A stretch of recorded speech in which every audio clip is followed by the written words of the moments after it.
At this time, I would like to introduce to you a very special gentleman and friend of mine, a firefighter and paramedic of 22 years and founder of Firefighters for 9/11 Truth, claiming now 116 firefighters on the petition, Mr. Erik Lawyer.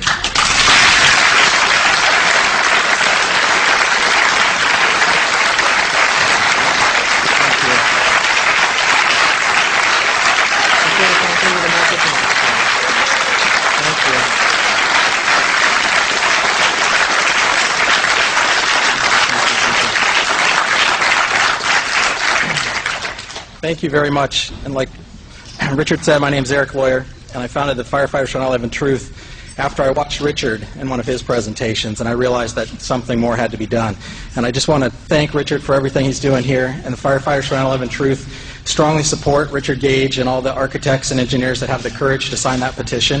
And I know from personal experience there's about 5 times as many out there that believe what we believe but don't have the courage to sign it. So what I'm hoping today is that people will find the courage after listening to this presentation and seeing everybody here and seeing that we are behind it. We also demand an investigation that follows the national standards and has contempt and subpoena powers. 9/11 was the greatest loss of life and property damage in U.S. fire history. This should have been the most protected, preserved, over-tested, and thorough investigation of a crime scene in world history. Sadly, it was not. What was it? Well, we know from their own admission the majority of the evidence was destroyed. Like Richard said, 22 years of experience. I've seen a lot of crime scenes. I've never seen anything like this in my life. I was out at the site. I saw trucks leaving faster than anywhere I've ever seen, but I accepted it at the time, and for years I accepted it because it was a recovery and rescue operation, and that's normal to have something like that going. Again, we've never seen anything like it, but that was expected. What I didn't know for years, what was going on behind the scenes, was that evidence was being destroyed when it was shipped off. By their own admission, Tower 7 investigation, this investigation in Tower 7 had no physical evidence. How do you investigate a crime when you've destroyed all the evidence? It doesn't make sense. They also admit that they refused to test the explosives, or to test for explosives or residue of thermite. Now, this is what I'm going to go into here just real quickly, is there are national standards for an investigation. That's what all of us are asking for, an investigation that follows national standards and holds people accountable.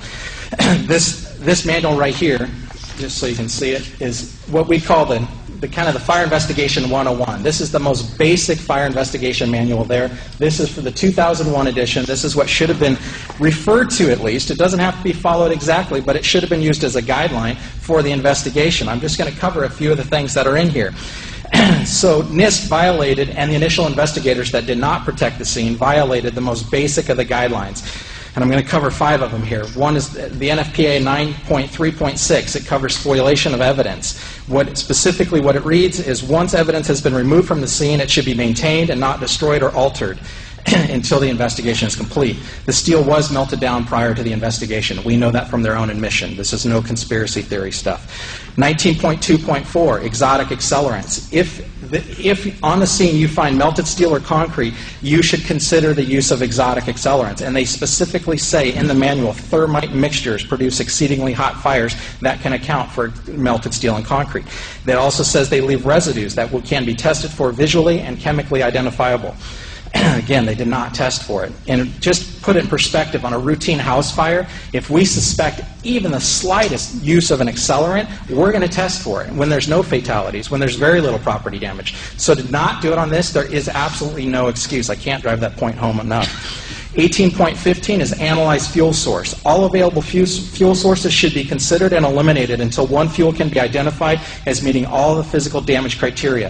For example, if you find pulverized concrete, which we all know there was in all 3 buildings, there was pulverized concrete, the only fuels that can create seeded explosions should be considered. So they shouldn't be considering fires. They shouldn't be doing that. It doesn't account for pulverized concrete. They should only be considering exotic accelerants and explosives. 19.4.8.2.6, extremism. The terrorist may include fire as but one of a variety of weapons along with explosives used in furthering his or her goal. We know they used them in '93. Why would we not test for them now? There was reports that day, multiple reports, which I'll get into in a second. So they could have put them in the basement. How do we know that unless we test for it? I mean, even if it is the terrorists that they claim they are, we need to test this. 14.3, preservation of the fire scene and physical evidence. We find the following. The cause of a fire explosion is not known until near the end of the investigation. The entire fire scene should be considered physical evidence and should be protected and preserved. It's just over and over. There's so many. You can go to our website, the Firefighters for 9/11 Truth. We have many more of these actual chapters that cover what they should have done that they did not do. So now, by their own admission, in all 3 building collapses, NIST refused to physically test, like Dr. Stephen Jones did, for explosives. This is just unbelievable. And here are their excuses, and I quote, "It is unlikely that 100 pounds of thermite or more could have been carried into World Trade Center 7 and placed around columns without being detected, either prior to September 11th or during that day." So again, I've been on a lot of fire scenes, and I've seen a lot of investigations, and why would we not test because something's hard to do? That's the exact reason you need to investigate it. If that was hard to do, we need to find out how they did it.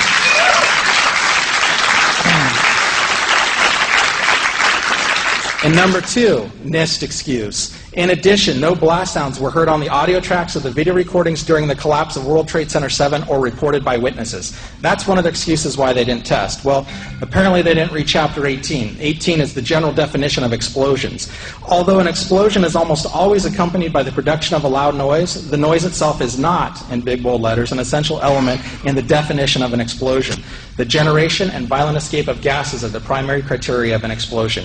So that alone says they should have tested for it. But then we also, NIST has lied, and we can prove it as soon as the new investigation happens. The evidence is out there for you to see right now. We have 118 first responders who reported explosions. We have the radio transmissions from FDNY members that are still recorded today that reported explosions. We have audio recordings. We have video recordings. I've personally talked to witnesses that heard them. So there's nothing short of saying they lied, and they need to be held accountable. And besides that, like I said, there is no excuse for not testing for explosives. And so at the very least, at the very best, even if you want to believe the official story, this was the most incompetent investigation of all time. And I've talked to a lot of investigators that were there, and I asked them the specific question, why did they refuse to test? They weren't the ones who refused, but NIST did.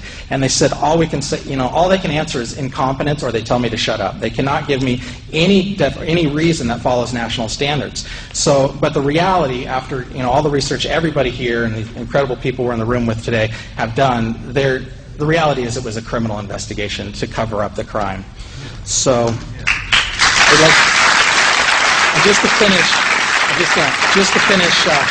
I'd like to read a quote. This is from a retired, decorated FDNY lieutenant. Anyone who knows the fire service, he is a stud. He worked on Ladder Company 26, Rescue Company 3, Rescue Company 1 in his career. Anyone who knows, those are amazing companies.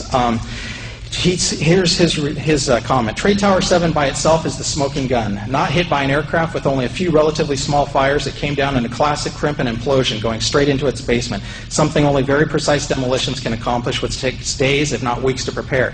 The 9/11 Commission didn't even mention it, and FEMA actually stated they didn't know why it collapsed and left it at that. Brothers, I know that the above implications are hard, almost unthinkable, but the official explanation is utter nonsense, and 343 of our murdered brothers are crying out for justice. Yeah.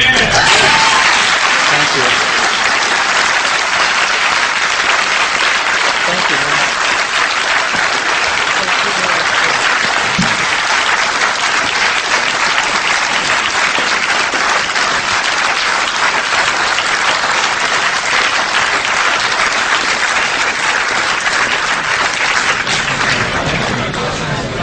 Mr. Erik Loyer, Firefighters for 9/11 Truth. My God, where will it end?